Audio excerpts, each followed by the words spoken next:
Thank you, Stéphane. So Merci Stéphane.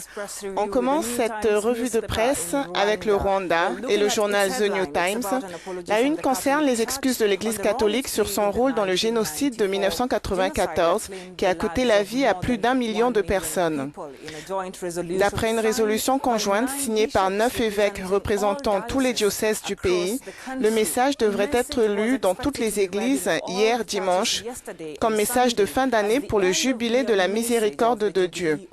Une partie du message disait « Nous présentons nos excuses pour tous les crimes de haine et de division qui ont été créés dans notre pays, au point que nous haïssions nos compatriotes en fonction de leur ethnie. » C'est le président de la conférence épiscopale catholique du Rwanda, Monseigneur Philippe Rukamba, qui a déclaré cela hier pour montrer que la position de l'Église est que le génocide était planifié par le gouvernement de l'époque et non pas par l'Église et commis par certains Rwandais, parmi eux des membres de l'Église.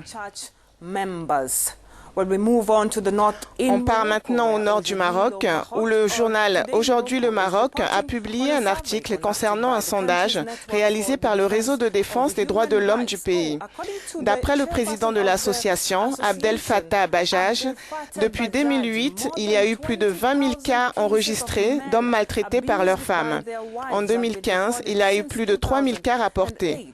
Le quotidien souligne néanmoins que le nombre de cas est probablement plus élevé car de nombreux hommes maltraités ne portent pas plainte pour préserver leur image sociale.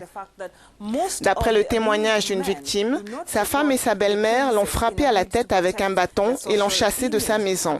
Il a eu 7 points de suture à l'hôpital. Il faut aussi noter que les victimes ont entre 26 et 75 ans et que parmi elles, il y a autant de personnes diplômées que de personnes non diplômées. Well, it should also be noted that the victims are about 26 to 75 years of age and that they could be graduates or not. On termine cette revue de presse par le Nigeria, où le journal Vanguard se penche sur l'annonce faite par le gouvernement fédéral que 200 000 chômeurs diplômés ont été recrutés. Il s'agit d'une promesse de campagne de 2015 du président Mahamadou Buhari, appelé le programme d'intervention pour 500 000 emplois. De nombreux Nigérians ont douté de la faisabilité du projet et les 200 000 diplômés devraient commencer à travailler dès le 1er décembre dans des domaines divers. Sur les 200 000 recrutés, 150 000 iront dans l'enseignement, 30 000 iront travailler dans le secteur agricole et 20 000 iront travailler dans le domaine de la santé.